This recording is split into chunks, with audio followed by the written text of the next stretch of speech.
പാടില്ല. കാരണം എന്താണ്?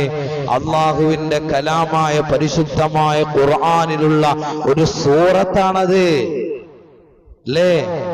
ആ സൂറത്തും അതിലുള്ള ആയത്തുകളും ആരുടെ കലാമാണ്? അള്ളാഹുവിന്റെ കലാമാണ്. അതുകൊണ്ട് ഖുർആനിനോട് വല്ലാത്ത റെസ്പെക്റ്റ് വേണം.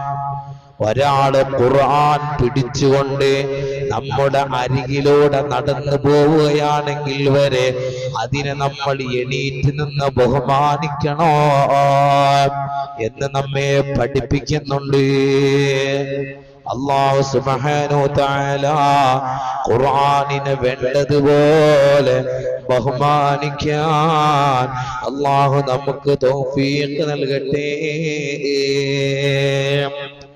ഇനി അടുത്തത് മറ്റൊരു കാര്യം ഉണർത്താനുള്ളത്, ഖുർആൻ ഓതുമ്പോൾ അതിന്റെ ഓരോ